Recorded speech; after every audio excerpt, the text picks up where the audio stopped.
Thanks everybody for waking up so early to hear my talk. So, ready to hear about a little crime this morning, huh? Let me start with some questions. Now, we're going to talk about a lot of different topics. We're going to talk about the Darknet. We're going to talk about DevOps. We're going to talk about point of sale, malware. We're going to take a journey through many, many different parts. But let me ask, how many people here are familiar with the Darknet?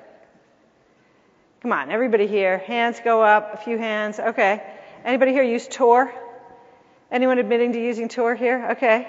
A few more hands go up. Yep. Okay. And let me ask this question. Is it illegal to be on the Darknet? No, it's not illegal.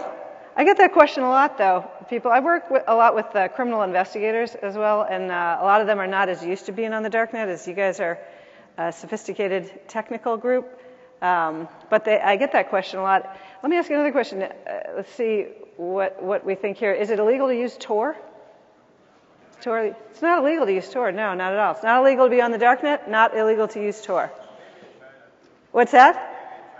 Oh, that's a good point, actually. It's not illegal here where we're in. It is illegal in parts, or de facto, in parts of the world.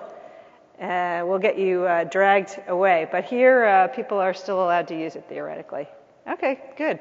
All right, so we're going to start talking this morning about secure DevOps or Darknet early breach detection. We're talking about breaches too this morning. So we're going to start by talking about a famous criminal prosecution, the Seleznev case. Anyone familiar with Roman Seleznev? Heard the case of Roman Seleznev. It was a very famous takedown that was done recently. Anyone know where Roman was taken down? It was an international manhunt for Roman Seleznev, who was successfully captured and, as we'll say, convicted of criminal theft and fraud. He was taken down in the Maldives. That's the answer, the Maldives, after an international manhunt. A very interesting takedown. Anyway, we're going to learn a little bit about him. He was his crimes were carding, skimming, always a favorite, and financial and high-tech fraud, that broad statute. And then we're going to do a little technical deep dive to see how they did it and look at some techniques. We're going to look at some password cracking and Darknet acquisition and some point-of-sale RAM malware and skimmers. Take a tour through those worlds. And then finally, we're going to wrap up by bringing it back to what we do every day, which is trying to do some responsible, hopefully, system administration and security, and what everybody can do to prevent that from turning from an interesting talk into a nightmare in your own company. Okay. Convicted. Oh my goodness. Here's Roman Seleznev. Roman led a great life. He's an interesting character. He had a number of aliases. He bankrupted a number of businesses. He started targeting businesses in the Seattle area. He actually started small with pizza parlors. It was pizza joints in the Seattle area found themselves targeted at their point-of-sale terminals, and credit cards stolen, and people that bought from the pizza parlors would quickly find their credit cards stolen and would end up bankrupting these small businesses, and they moved on to bankrupting larger businesses. His specialty was hacking point-of-sale computers, obviously the topic of our talk today. He was arrested in 2014 in the Maldives. He had almost 2 million credit card numbers with him when he was arrested. Now, how many of you guys carry around 2 million credit card numbers? Not too many. I have 2, I think. I probably lost 1, but 2 million, 1.7 million. He was convicted on 38 counts for doing $170 million in damages. He probably did way more than that, and sentenced to 27 years plus a number, plus 14. And he's kind of a legendary figure because he actually was a great innovator and really developed the whole stolen credit card data business to a great extent. He was like one of the original carders. Carding, right? Anyone here heard of carding? Carding, share, a few hands go up, a few heads nodding. We'll talk about carding, but basically the theft of credit cards, and for the main for the most part, selling them or dumping them on the darknet or, for fun and profit. He was the top hacker at one point, and as many of you may know, he was the son of Valery Seleznev, who is a Russian parliament member. And here's a picture of Roman with one of his many cars in front of the Kremlin. So he had a lot of photos like this online. This was actually taken from the criminal complaint, one of many photos of himself that he displayed. So he was a great innovator. He was, this is the background here is one of his sites instructing people, because he also had to develop the whole market and develop mules and things. So he had to instruct people in how to play their part in the crime. And here it is explaining to people how they can make money. So he was a great innovator, and he's now an inmate. From innovator to inmate, and here's a picture of one of the, this was the first prison where Roman was imprisoned. I thought that would be an interesting backdrop for this slide. Yeah, so I start with the end of the story, which is Roman Seleznev slide. Yeah, so I start with the end of the story, which is Roman Seleznev apprehended and imprisoned and convicted of his crime, basically. So things haven't turned out too well for Roman lately. Here are some of the here's some of the forensics that was used to capture him, just out of interest. These are also taken from the criminal complaint from prosecutors.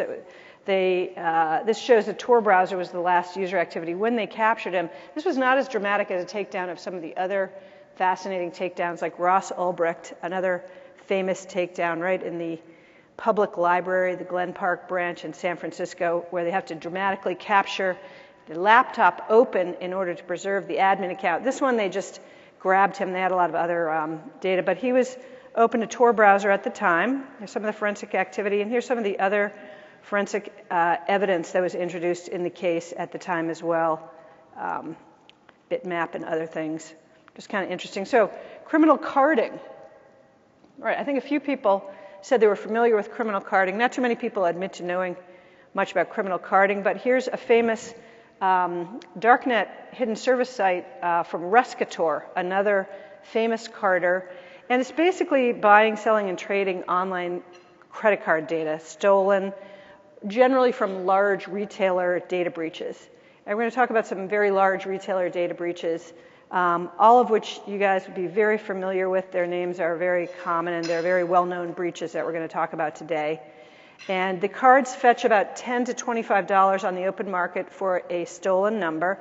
They're bundled in packs of 10,000 and sold through accounts like Rescator. You create an account, go online, they create what they call dumps of stolen credit cards, and you go in and bid and buy packs of 10,000 or so at a time. You then use them to buy gift cards or electronics at retail stores, and then you fraudulently resell them on the internet and have the items shipped to what's called a reshipper, who gets a cut of it as well. So that's how the crime works, basically. It's huge business. It continues to be a huge, big business today. Anyone who goes to a large retail store, what we're going to see, is subject to this crime because they target the largest retailers. Okay.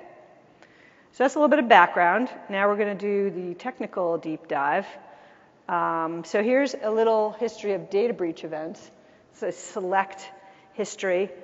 I included, these are all extremely well-known data breaches, nothing new about them. One interesting point that might go into this, this timeline is that in 2017, the first settlement was noted that included mandatory Darknet monitoring.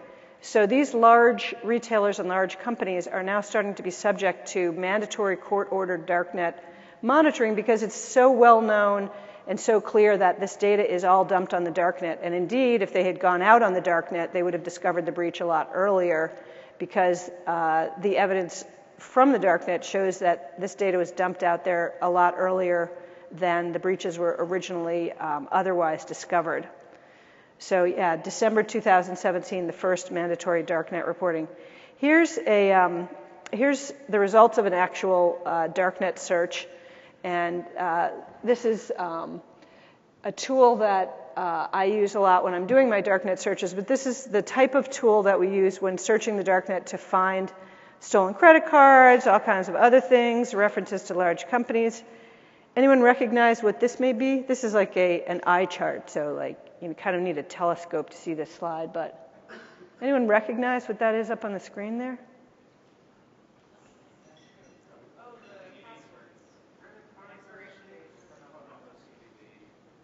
CVV, I heard a few people say CVV, that's right. Well, these are stolen credit cards there. This is your credit card data. And if the credit card number is not enough, they've got the CVVs in clear text there for you. Oh, and they've also got the expiration date. Anyone wonder if their credit cards are up on the Darknet? I'll tell you that for sure they are. And here's just an example of a recent search I did that turns up thousands and thousands and thousands of these. Carders dump a sample so that you can look at the sample and test the quality of their credit cards.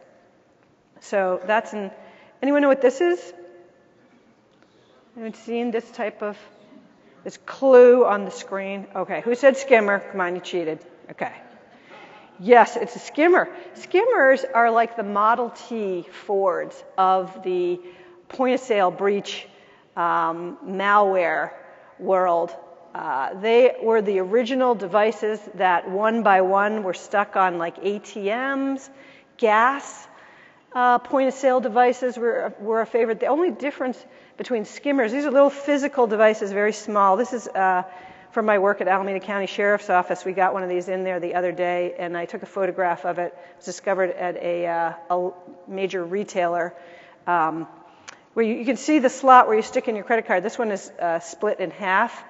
So these essentially do the same thing one by one that malware does by the thousands at a time at large retailers. But these are still in use today, still criminal gangs that travel up and down Highway Route 5 on the West Coast and elsewhere in the U.S. on Friday nights out of their headquarters in Anaheim, California. Stick these all up and down the West Coast, stick a laptop in a rental car in a nearby parking lot, and the skimmers communicate throughout the weekend. Every single credit card or card that's stuck in them, they record, and then the criminals return on Sunday night, pull the skimmer off, pull the laptop off, drive the rental car back to the airport, fly back down to Anaheim, rinse and repeat every single weekend from now till the end of time. They're still out there, skimmers. Fascinating crime. Okay, how they did it. We're going to use Burp Suite. Anyone here use Burp Suite? Come on. Everybody uses Burp Suite, right? Oh, a few people admitting to it. You can get a community edition free out on the internet. It's a fascinating tool. I'm not going to ask if it's legal to use Burp Suite. That will be for extra credit afterwards. So you can use Burp Suite to do some password cracking. What's even easier is just go out on the Darknet and buy or grab a bunch of credentials.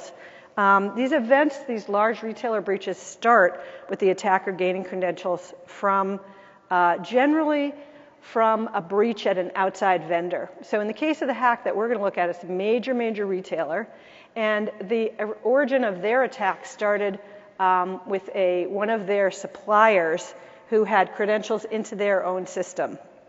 So one way or another, you acquire those credentials. Now we take a pause to inquire into my background. Who am I? A little bit. I'm a postdoctoral researcher at Alameda County Sheriff's Office. Work for a major company in downtown San Francisco as well. Formerly a senior manager at Putnam Investments, and also at Bank of New York Mellon. These are some of the companies that I work for. Published a lot on the Darknet, on legal topics. Those are my two specialties. And here are some of the things I do: teach wayward teenagers how to code, trying to keep them out of trouble in my spare time. So that's a little bit about me. Okay, so this retailer hack overview. Here's another picture of a hidden service Tor Darknet site where carders dump their wares. And what we can see here is an example of, they call them bases, when they steal a huge amount of information and dump it in the Darknet.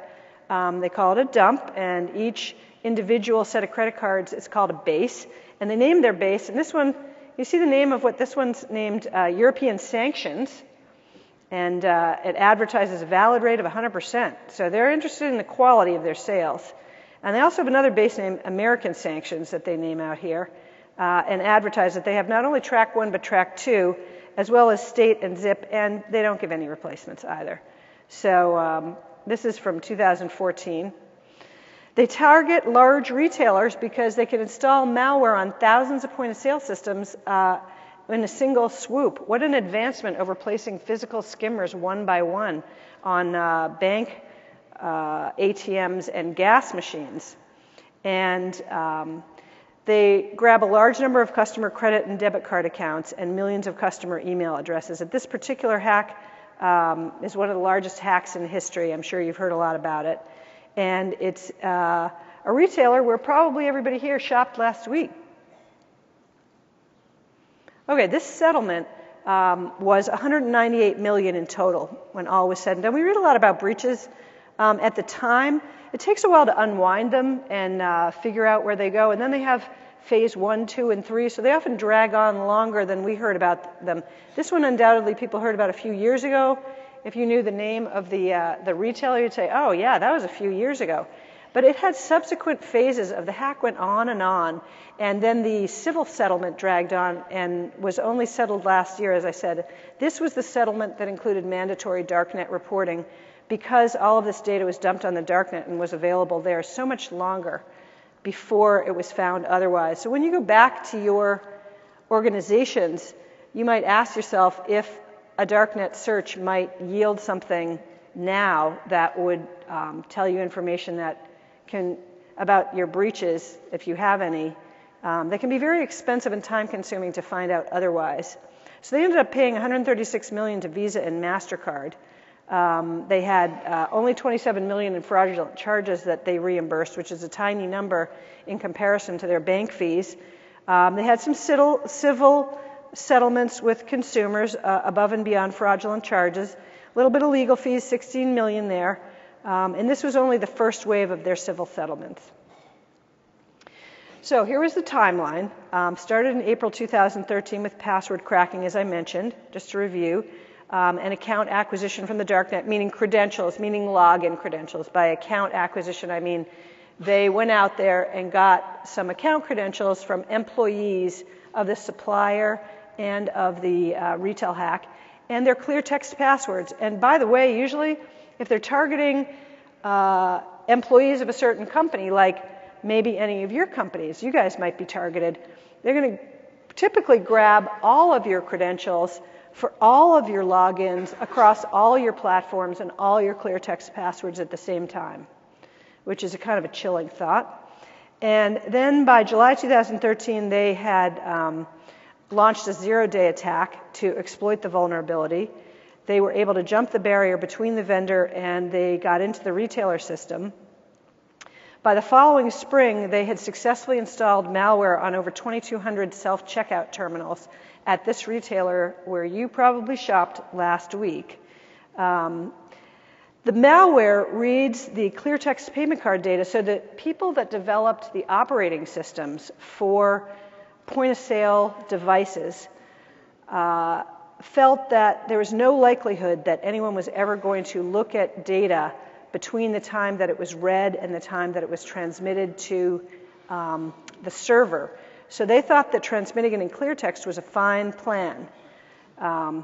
So it reads the clear text payment card data in random access memory on the point-of-sale terminal, and it uses regex to grab that PCI track data and send it to the attacker's server. So that's basically how it works. Very simple. We're going to take a little bit of a look at it. And then by June through November of 2014, those credit cards were out on the Darknet in Carter forms being sold in packs of 10,000, as I mentioned. This breach was publicly detected by a journalist, Brian Krebs. Anyone here read Brian Krebs? He's great, right? He's always got something exciting going on, right? He wrote a lot about this hack. And for heaven's sakes, he was the one that found out about it, because the number one victim of this is really banks to a great extent, as well as the retailers. But banks don't want to publicize this. We don't hear about this from banks. So it was somebody at a bank that was processing these that picked up the phone and called Brian Krebs and said, hey, you might be interested to know all these credit cards that we're finding are converging. Because how do banks find the credit cards that are being stolen? Anyone have any idea how these are actually found? Yeah. What's that? Well, that's true. But the difficult thing is figuring out, you're absolutely correct, is figuring out what is the common retailer. And, banks get fraudulent charges like all day, every day, and they're just getting more and more and more. It's going up, not getting less. But where's that common point? So they have to do a lot of data science correlation and figuring it out. But once they do, anyone know what banks do once they figure out? They go and buy back those card dumps themselves. The banks are the main customers for those online darknet card dumps. They don't want anyone to know about that, naturally. It just seems like it's encouraging crime, right? So someone who is busy searching the darknet carding forums and paying back these carders to buy back their stolen credit cards, banks buy them back, tipped off Brian Krebs and said, hey, there's a huge breach at retailer X, but nobody's talking about it. And better believe retailer X did not disclose this themselves. But it wasn't the end of the breach. It was widely reported. It then went on to a later phase, which was phishing, because all those credentials also, they were able to find email addresses. And all of our email addresses are very valuable for future phishing campaigns. So those are also bought and paid for on the darknet. And by the way, in October 2017, a lot of that breach data was still on the darknet, available. All the customers' personally identifiable information. Okay, so we talked a little bit about how it starts, the skimmers. Here is a screenshot for anybody that wants to know of the consent agreement for the company that requires them to monitor the darknet. Point 4, the company shall maintain and periodically assess partnership with a dark web mining service for retailer name information.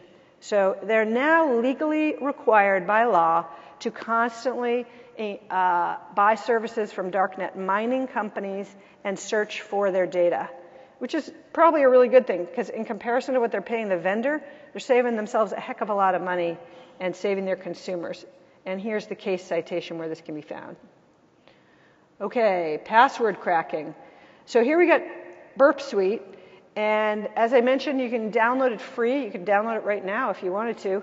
Burp Suite has a community edition. They also have an enterprise edition, like a lot of people. Anyone, I asked this a minute ago, anyone here have Burp Suite? Anyone here, organization pays for Burp Suite to their knowledge?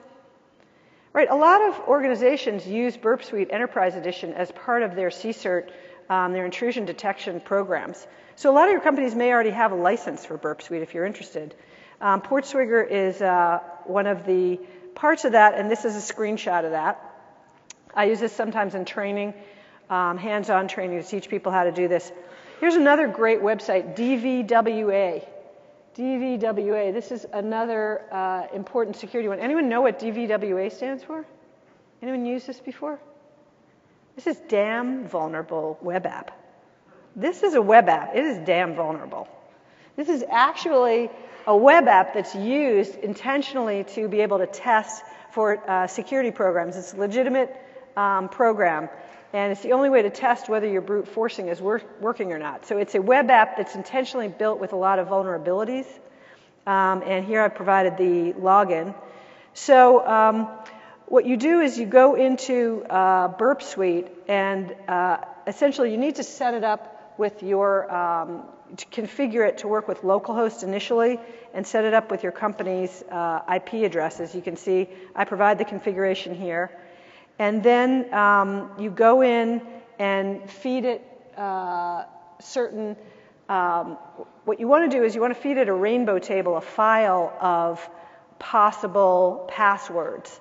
And this shows how to set it up. You pop on the intercept is on, and you intercept that traffic that's coming from your company's website here. And once you've got that, you click on the actual web name, the URL that you want to test, which that could be your company or your own personal website, whichever one you want to test and try to brute force. So what you're going to do is you're going to feed in a table of possible passwords, and you're going to get, Burp Suite is going to repetitively feed your file until it hits the password that's going to work for this account. And here you click on Spider, and these are basically parameters in the exact way that you need to set it up. These slides will be available later for anyone that's interested in trying this at home. And finally, you want to save your whole rainbow table here under your payload sets. Load it up. You can see select file on the side. You load up your, so you want to go out on the internet if you don't have a rainbow file being a file of known possible passwords. You can go out and find them. They're easily available for a quick Google search on rainbow table. You're going to load it into Burp Suite here, and then you just click and go. And in a minute, it's going to run through all the incorrect passwords. It's going to feed it into account login. So you're going to pick a website that has an account login. Most organizations have a private account login. It's going to feed it, and this one is going to show, oh my goodness, what is the password for this account? Can anybody see on the screen? What is the one that does not have incorrect checked? Oh my goodness, it's password. The password is password. Never would have guessed, right? Oh my goodness. People use the most common passwords all the time. I chose this as an example because this is very typical. Sometimes you don't even have to use Burp Suite. Just go in. In the lab where I work, we play a game with each other when we're recovering data. Often we have to recover files and capture data of just simply guessing the password on the files. Most common, 1, 2, 3, 4, 5, 6, 7, 8. Works every time. Anyway, with something more sophisticated, this will work. Okay, so that's technique 1. You can try that at home. It's a very interesting technique. It's not very hard. This one we're going to do Darknet credential acquisition. That we already talked about a little bit. Anyone recognize this guy? He was in the news a while ago. This Mubarak? This is Egypt's Mubarak, right? He was the president of Egypt. He's behind bars there. Things aren't looking too good for him. Anyone remember? Mubarak famously shut down the internet in Egypt for a week. That was a while ago. Anyone remember why he did that? Oh, what's that?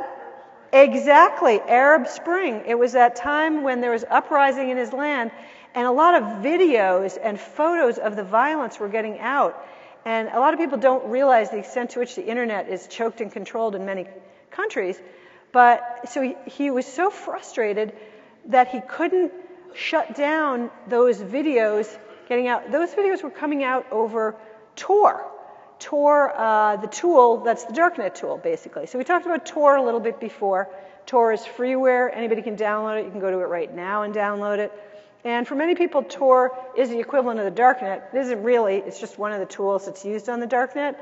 But it's one that's used most frequently. And in 2011, he shut down the internet, reportedly because he could not shut down Tor and all the videos and images that were being sent out at that time. Anyone who remembers, there was a lot of unrest.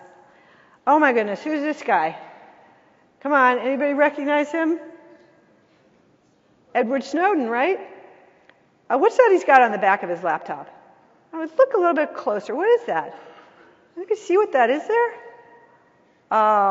Next to the EFF sticker, it's the Tor sticker, right? This famous picture of Edward Snowden, the back of his laptop's got a Tor sticker.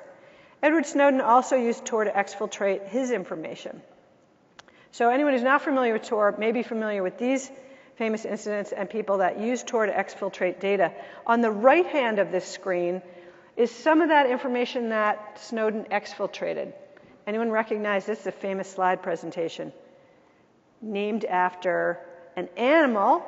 It was egotistical giraffe. This was a national security agency slide presentation, part of Snowden's trove that was exfiltrated. And I included it here as an example because a lot of agencies have tried to break Tor and have supposedly been unable to do that. And this was a slide presentation demonstrating the work that had been done to try to break Tor at that time. Darknet, some fundamentals for people that aren't that familiar with the Darknet.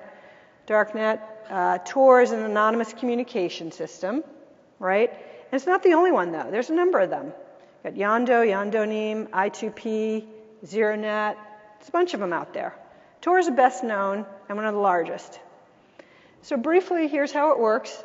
Tor is a number of things. It includes a volunteer network of around 6,900 servers around the world where volunteers sign up, and it bounces your traffic typically through 3 relays, and so that none of the relays knows the origin of the traffic or the destination. So it keeps you completely anonymous and further wraps your traffic in layers of encryption, which, however, is unwrapped at the end, so your traffic passes clear text through the final hop, which a lot of people don't realize.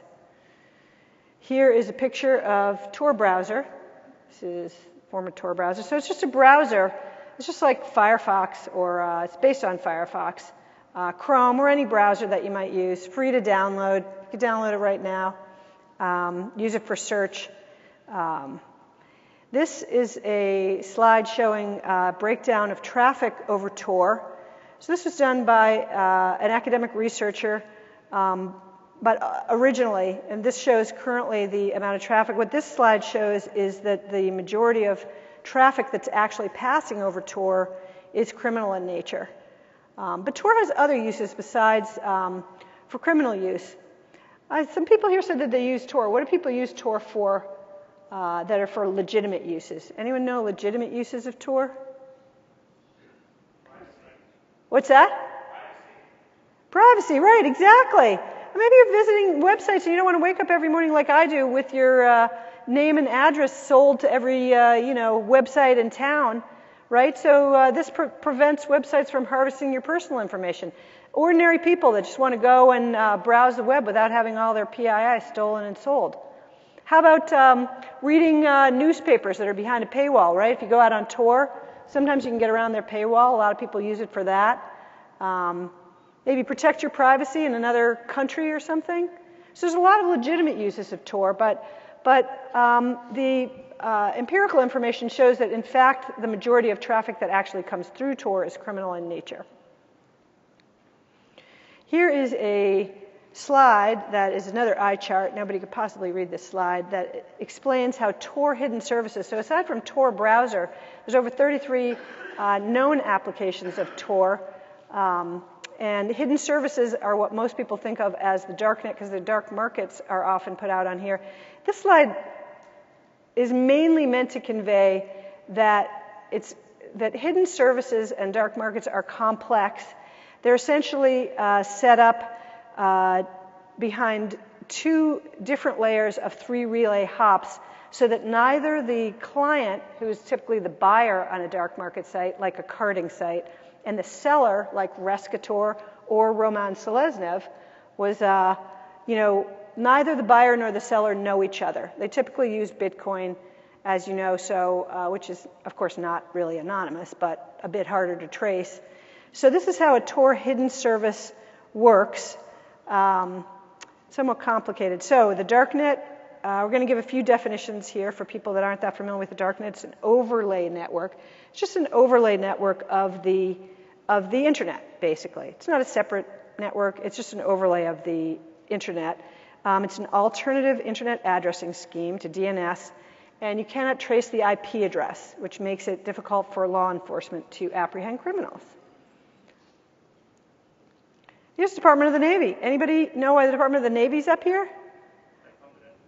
They funded it, exactly. Tor, the Darknet, was originally funded by the U.S. Navy. Here's Paul Syverson, one of the original inventors of Tor, the onion routing, and he still works for the U.S. Navy. He was actually one of my thesis advisors for my PhD.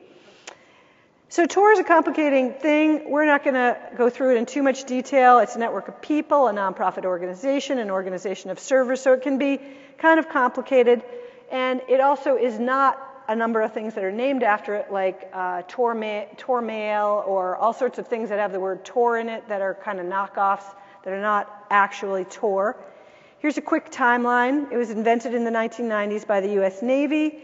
It was taken public in 2004. In 2006, the Tor project was incorporated in Massachusetts. And today there's about 6,300 tour relays worldwide with about 2 million sessions daily at 275 gigabits a second, more or less.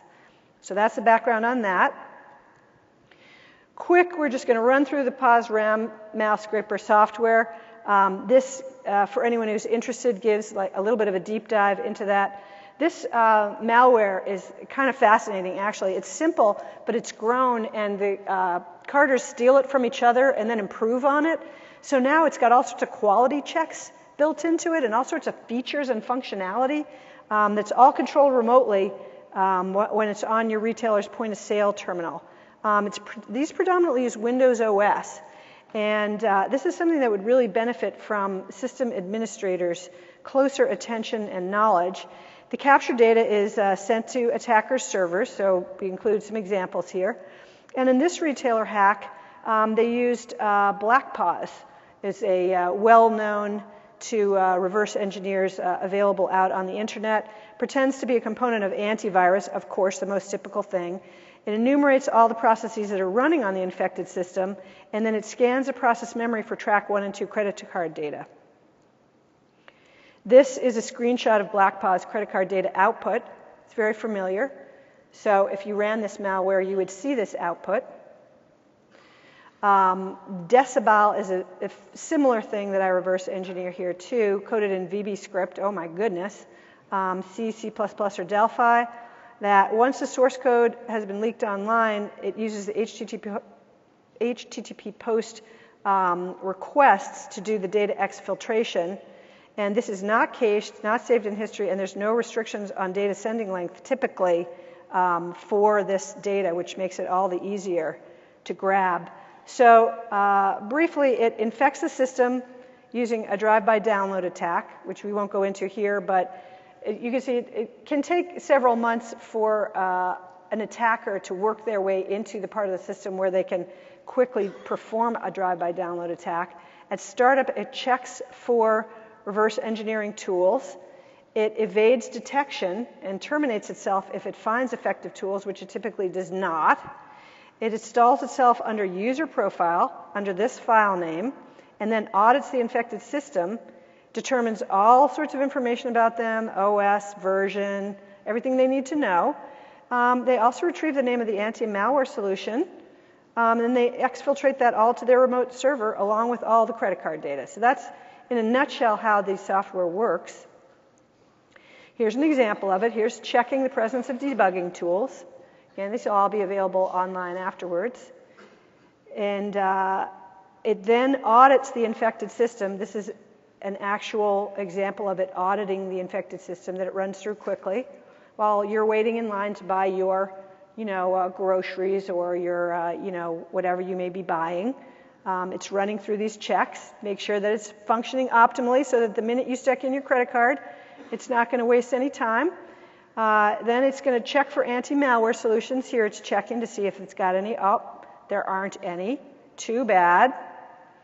And then the next part of it, I won't go through all of these in detail, but it calls these various classes to grab the data, perform a loop through the data to skip any of the data that is not interesting to it, and then check to make sure that it's not on a blacklist, processes it.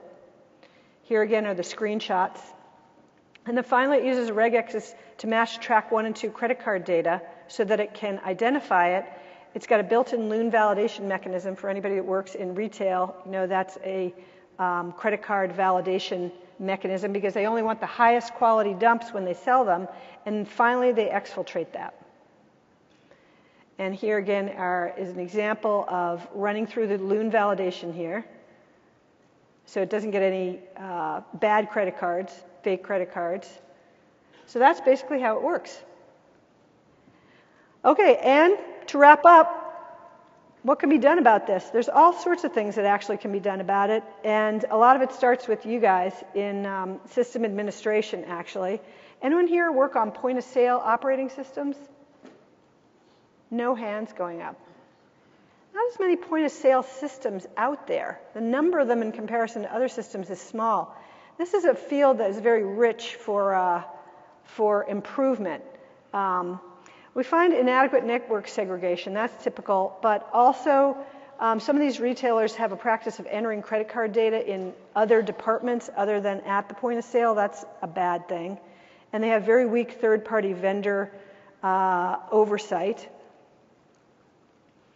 But, you know, I'm going to run through quickly in the last 2 minutes a bunch of things that people can do. I'm not going to dwell on them because a lot of them are typical things that you guys know about. But as we know, the problem is that it costs more money to implement a lot of these things than the money that's being stolen or the fines. So, and also nobody wants to do anything to slow down that line at the, at the store that you're waiting in. And all of these things could also potentially slow things down. They either cost time or money. But here's some very impactful things. Restricting physical access to point-of-sale devices, easier said than done because we're all standing in line. There's self-checkout terminals where you're meant to approach the point-of-sale terminal. But restricting that physical access is crucial because that's one of the most typical ways of installing malware as well. Encrypting the point-of-sale apps, the communication between the app and the data device, storage, and then deleting the store cardholder data because why are retailers holding on to that data anyway? So these show some policy-based things that can be done, restricting physical repairs and upgrades access, deleting the cardholder data, and implementing point-of-sale logs and audit trails. Again, these are the point-of-sale, the operating systems that are on those little devices at retailers have their own operating systems, and they are not hardened. And some resources. So that's basically it.